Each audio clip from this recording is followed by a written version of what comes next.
Respuesta a Kievski, entre paréntesis, Piatakov.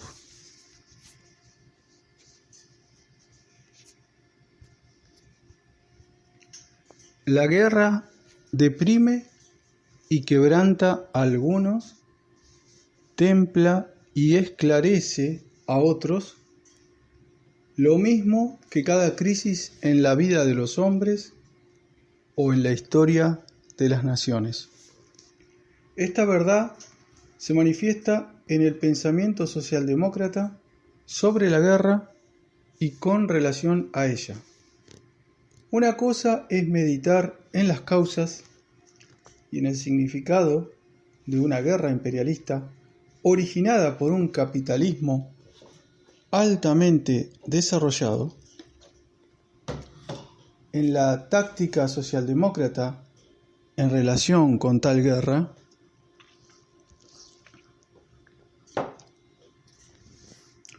en las causas de las crisis dentro del movimiento socialdemócrata, etc.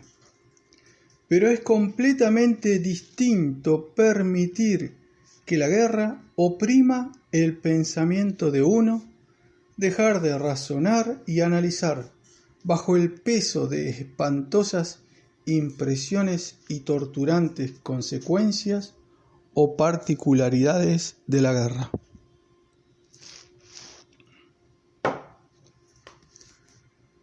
Una de estas formas de opresión y represión del pensamiento humano por causa de la guerra es la actitud despectiva del economismo imperialista hacia la democracia. Kievski no advierte que, como marcados por una línea roja, en todos sus argumentos están esa opresión, ese temor, esa negación del análisis inspirados por la guerra. ¿Para qué discutir la defensa de la patria cuando nos encontramos en medio de tan espantoso holocausto? ¿Para qué discutir los derechos de las naciones cuando por todas partes la norma es la asfixia total?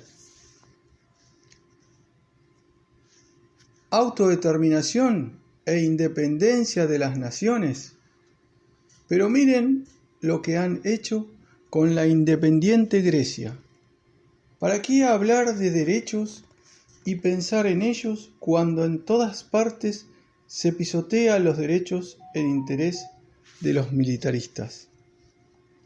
¿Qué sentido tiene hablar de una república y pensar en ello si no hay absolutamente ninguna diferencia entre las repúblicas más democráticas y las monarquías más reaccionarias? Cuando la guerra ha borrado todo vestigio de diferencia.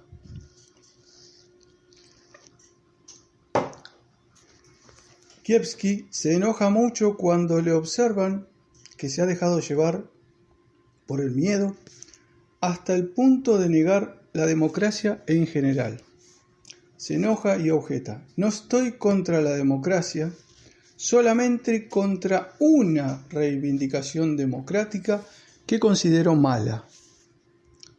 Pero aunque Kievski se ofenda y aunque él nos asegure a nosotros, y quizás a sí mismo, que de ningún modo está contra la democracia, sus argumentos, o más correctamente, los infinitos errores en sus argumentos, demuestran todo lo contrario.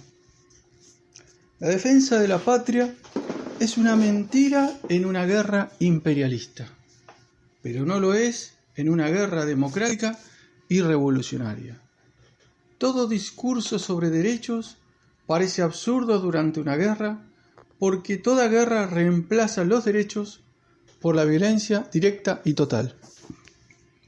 Pero ello no debe hacernos olvidar que hubo en la historia, en el pasado, y seguramente habrá y deberá haber en el futuro, guerras democráticas y revolucionarias que reemplazando por la violencia toda clase de derecho,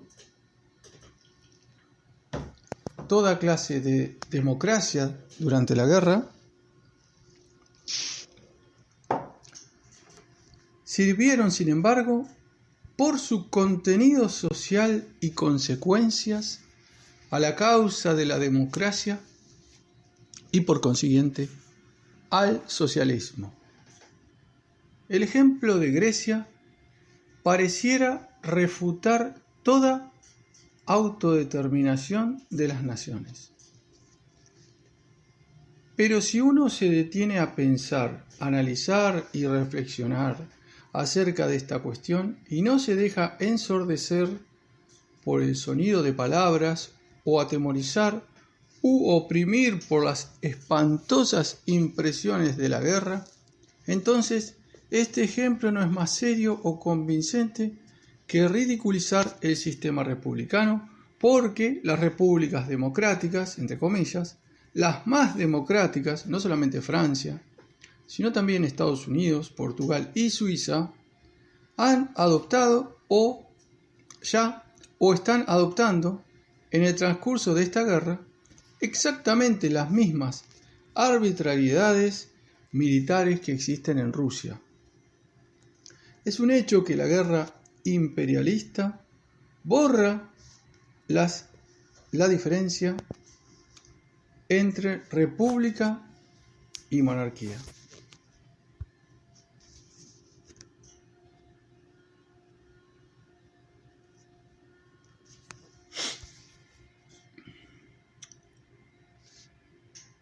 Pero negar por ello la república o aún asumir una actitud despectiva hacia ella es dejarse atemorizar por la guerra y dejar que sus horrores opriman el pensamiento de uno.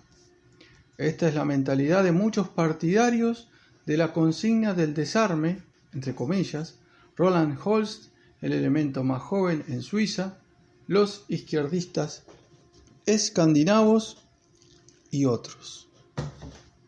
Ellos dicen: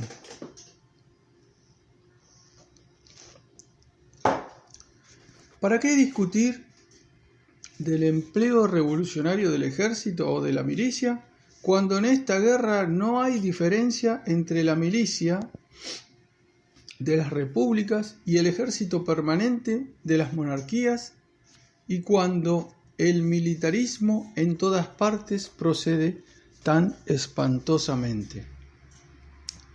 Es toda una misma tendencia del pensamiento, uno y el mismo error político, teórico y práctico en que, sin saberlo, incurre Kiepski a cada paso.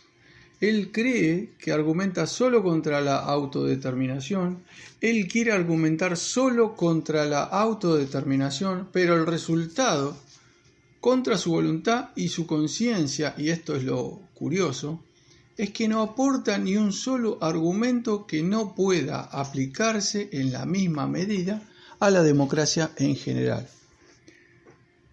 La verdadera fuente de todos sus curiosos errores lógicos y confusiones, y esto se aplica no solamente a la autodeterminación, sino también a la defensa de la patria, al divorcio, a los derechos en general, reside en que su pensamiento está oprimido por la guerra, que le hace tergiversar completamente la posición marxista sobre la democracia. El imperialismo es el capitalismo altamente desarrollado. El imperialismo es progresivo. El imperialismo es la negación de la democracia. En consecuencia, la democracia es irrealizable bajo el capitalismo. La guerra imperialista es una violación flagrante de toda democracia, ya sea en monarquías atrasadas como en repúblicas progresistas. En consecuencia, es inútil hablar de derechos, es decir, de democracia. Lo único que se puede oponer a la guerra imperialista es el socialismo, solo el socialismo es la salida. En consecuencia, incluir consignas democráticas en nuestro programa mínimo, es decir, bajo el capitalismo, es un engaño o una ilusión, confusión o aplazamiento, etc., de la consigna de la Revolución Socialista. Aunque Kiepski no se dé cuenta de ello, esa es la fuente real de todos sus contratiempos. Ese es su error lógico fundamental, que precisamente por ser fundamental y por no darse cuenta de él, el autor estalla a cada paso como un neumático de bicicleta pinchado. Ora revienta en el problema de la defensa de la patria, ora en el problema del divorcio, ora en la frase sobre los derechos. En esa notable frase, notable por su total desprecio de los derechos y su total fracaso para comprender el asunto. No discutiremos el problema de los derechos, sino el de la destrucción de la esclavitud secular. Deducir semejante cosa es demostrar que no se comprende la relación entre el capitalismo y la democracia, entre el socialismo y la democracia, el capitalismo en general y el imperialismo en particular, transforman la democracia en una ilusión.